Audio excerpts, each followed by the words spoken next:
Hello everyone, అందరికీ నమస్తే అండి. Welcome to my channel happy mother. ఇవాళ నేను ఇంట్లో చికెన్ అండ్ బగారా రైస్ రెండు ప్రిపేర్ చేస్తున్నానండి. అండ్ చికెన్లోకి మసాలా అయితే ప్రిపేర్ చేసి పెట్టుకుంటున్నాను. బిర్యానీ ఆకు, బిర్యానీలో వేసే చెక్క అండ్ ఒక స్పూన్తోని నువ్వులు తీసేసుకొని లైట్గా వేయించుకొని మిక్సీ పట్టేసుకొని పక్కన పెట్టుకోవడమేనండి. ఇది చికెన్లోకి వేసే మసాలా. అండ్ ఇంకా ఇక్కడ కొన్ని వెజిటేబుల్స్ అయితే కట్ చేసి పెట్టుకున్నానండి, వీటిని అయితే చికెన్లో వేయడానికి.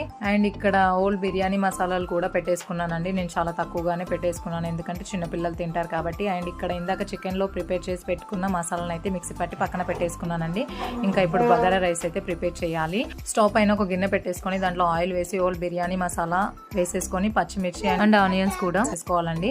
అవి వేగిన తర్వాత 1 స్పూన్ ఆఫ్ అల్లం వెల్లుల్లి పేస్ట్, రుచికి సరిపడా సాల్ట్ వేసేసుకొని కొంచెం కసూరి మెతి ఉంటే అది కూడా వేసేసుకోవాలండి. ఇవన్నీ లైట్ గా వేగాక ఇంకా ఎసరు పోసుకోవడమేనండి. అండ్ ఇంకొక పక్క నేను కుక్కర్ లో ఆయిల్ వేసేసి పచ్చిమిర్చి, ఆనియన్స్, కరివేపాకు కూడా వేసానండి. అవన్నీ లైట్ గా అయితే వేగిన తర్వాత దాంట్లో కొంచెం పసుపు అండ్ అల్లం వెల్లుల్లి పేస్ట్ అయితే వేయాలి. అండ్ ఇక్కడ ఎసరు అయితే వచ్చేసిందండి. దీంట్లోకి అయితే రైస్ అయితే వేసేసుకున్నాను.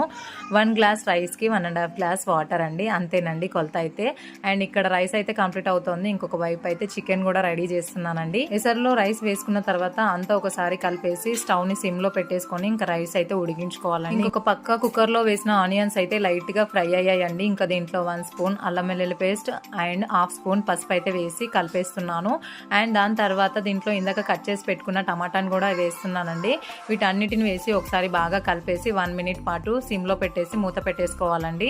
1 మినిట్ తర్వాత టమాటా అయితే కొంచెం మెత్తగా అవుతుందండి. దాని తర్వాత ఇందాక నీట్ గా కడిగి పక్కన పెట్టుకున్న చికెన్ అంతా కూడా వేసేసి ఒకసారి అంతా కూడా మళ్ళీ కలిపేసుకోవాలండి.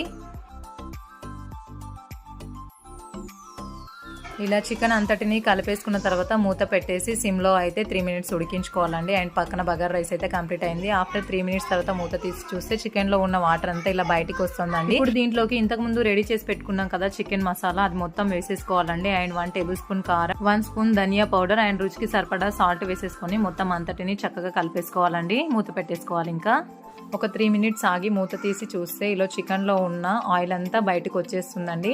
ఇప్పుడు ఒకసారి మళ్ళీ కలిపేసుకొని మీకు ఎంత వాటర్ అయితే కావాలి అంటే ఎంత గ్రేవీ అయితే వాటర్గా కావాలనుకుంటే మీకు నచ్చినట్టుగా వాటర్ అయితే వేసుకోండి. ఇక్కడ నేను 1 గ్లాస్ అయితే వాటర్ తీసుకున్నాను. అండ్ ఇప్పుడు మొత్తం అంతటిని కలిపేసి ఇంకా కుక్కర్కి మూత పెట్టేసి 2 విజిల్స్ వచ్చేంత వరకు ఆగాలండి.